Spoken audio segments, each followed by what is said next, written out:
Hi guys, Artiar here. So for this video, we'll be going through how to build your Nathaniel. So I believe a lot of you actually enjoy playing Nathaniel, maybe R0, maybe R2, maybe R6. But basically, he is an Esper that is pretty fun to play. It's not a must get, but it's a very fun Esper to play with. So if you're curious how to build it, I'll be explaining. So I'll going through the skill kit first. For those players who don't already understand his kit, I'll be explaining through one time, and then I'll be going through the equipment and stats to focus and resonance recommendation as well.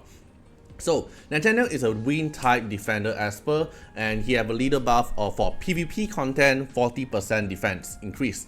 Then simplified skill kit S1 is forward spirit, is basically attack one enemy. The damage will increase 1% per tribe stack you have, and the tribe stack you are able to get are 50. So basically your S1 here can increase the damage by 50%. Then it will also reduce restore his max HP limit, which is, let's say you get max HP reduction from Iki or from other Esper that can reduce a max HP limit. He can recover it back, and then he can also heal himself with 60% of his lost HP. So he has self-healing in his kit. Then passive, this S2 here is actually his passive. It's called Hidden Harvest. So he'll get 10 stack of tribe at the start of the combat, which means at the start of the turn, your forest spirit here have already damage plus 10%, and then you also get some special bonus tribe effect here.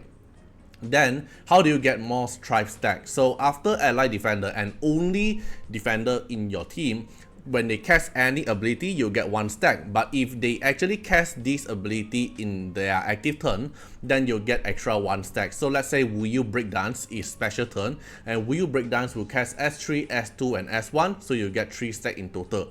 And let's say active turn is like, let's say Sakura casts her S3, she's a defender, and she also casts it at active turn, then you'll get a total of 2 stacks, something like that.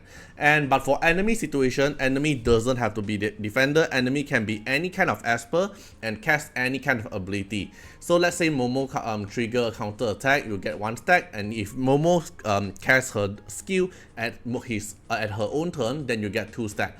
Which basically, if you trigger more counter attack or trigger more enemy trigger more assist, you are gonna get more stack faster as well. But all these stack here can only go into one condition, which is he cannot get control. So if he actually gets stunned or get freeze or get petrification, as long as he is getting controlled, then he's not able to get any stack at all. There's a one condition in front of this.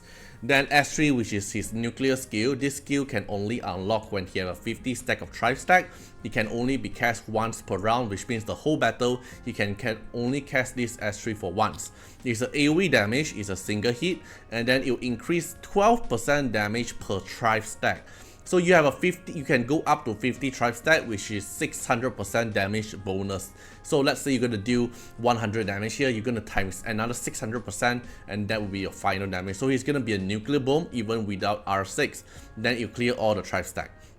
So this is his skill kit. So what does tribe stack does? So tribe stack, you increase your defense by 2%, damage taken reduced by 1%, counter attack chance increase, resist plus 2%, up to 50 stacks. So if you have max stack, this is the bonus you're able to get. 100% defense, damage taken reduced by 50%, counter attack chance 100%, which basically Avatara, you're gonna get a 100% resist, so you won't get debuffed that easily, but it's still RNG, right? And then not just that, you also get damage bonus for your other skill as well. So it's a very strong golden realm buff for himself. It's a very effective buff. So you don't really need Avatara set on him because he have a self-built Avatara already.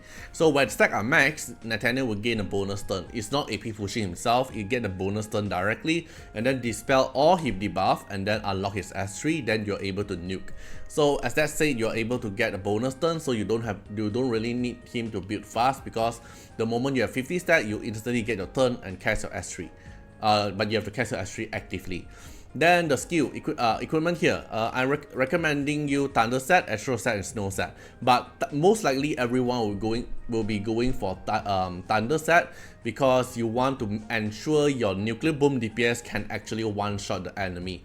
But let's say you have a high reso Nathaniel like R6 Nathaniel, or maybe like R4 with Divinate on him, then you are very confident that your Nathaniel S3 is actually overkilling the enemy. You can actually go for Astro Set or Snow Set, depends on your choice. So Astro Set, some players will go for Astro Set because they don't really need the Thunder Set anymore because it's overkill. They can go for Astro Set to build his deck faster, and let's say when he take his turn, when he S1, he have most likely to get a bonus turn.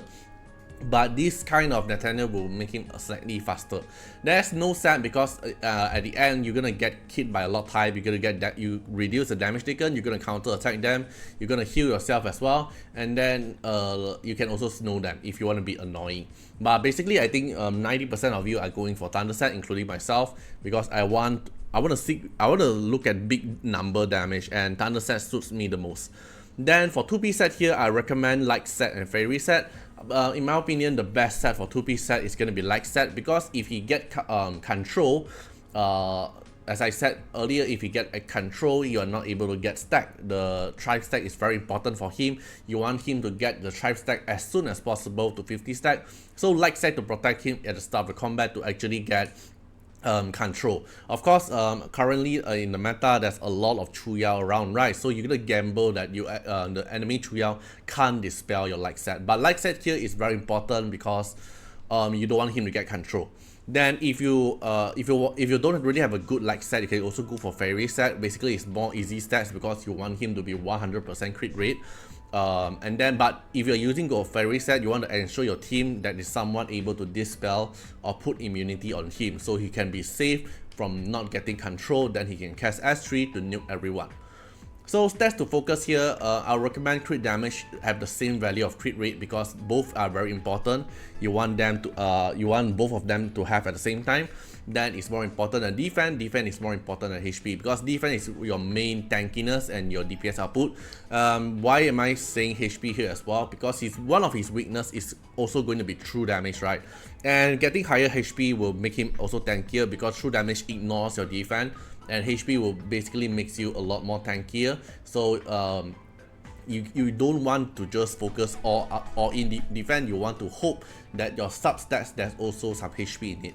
So most likely you also pair with Wuyu together, and because of Wuyu's shockproof passive buff, will actually get your defender will get AP push when you get hit. So basically, because of the AP push, you don't really need speed on Nathaniel. So I won't really build speed on Nathaniel at all.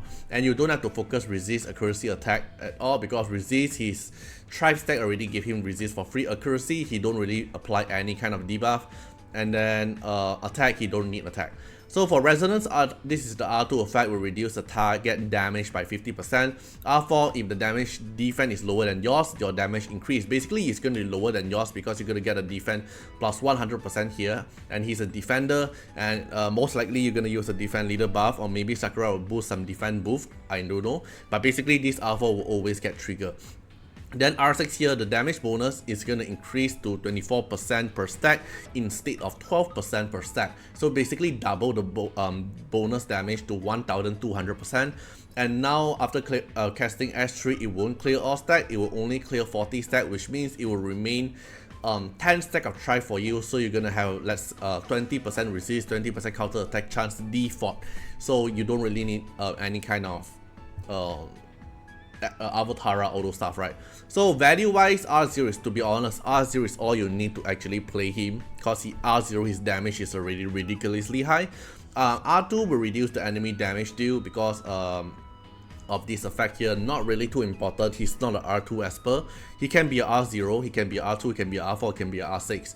But basically R4 give you more damage, R6 give you more damage. So it really depends on do you satisfied with the big damage number. But I saw a lot of showcase, depends on your point war tier, right? Your PvP tier. R0 is actually performing very well. R2 is most likely to counter specific Esper, like let's say Moriyama or other DPS. They will reduce their damage so they can actually kill you that easily. Then R4 is R6 is basically more damage. So depends on you, but personally I would say R6 is very good. R4 is R0 is actually enough to play him.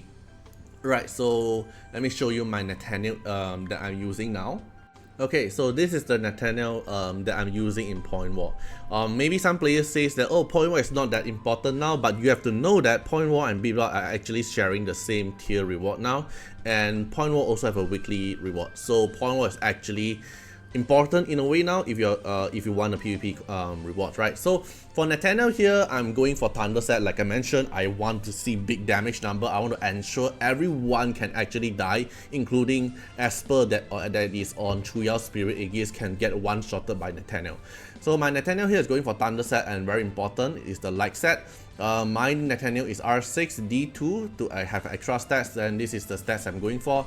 I'm going for mainly crit damage and then defense bonus, but to be honest, you can reduce the defense bonus to go HP bonus if you want to increase a little bit more tankiness HP. Then crit rate you have to focus on 100% because you want to ensure him to actually crit.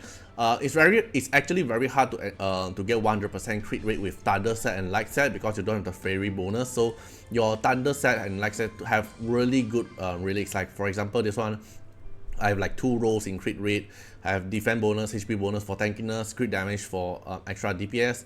Like the ring here, very high crit damage, defense bonus, the attack bonus here is useless, and crit rate. So you want to get a 100% crit rate is actually pretty tough. Like this one here, I have 4 rolls into crit rate to ensure his 100% crit rate while maintaining very high crit damage. So basically this is my Nathaniel. I'm going for Point War. I'm enjoying him a lot. Especially I put him with Wuyu team, but he's also very easy to counter in a way. You just need to know how you actually counter him. Alright, hope you guys enjoyed the video. Feel free to comment down what you guys think about him, and see you guys in the next video. Bye bye. Special thanks for the direct support on the YouTube membership. So for the benefactor of Artiar, which is Gen MP, Yaki Shiba Tails, Kami, thank you so much for your support.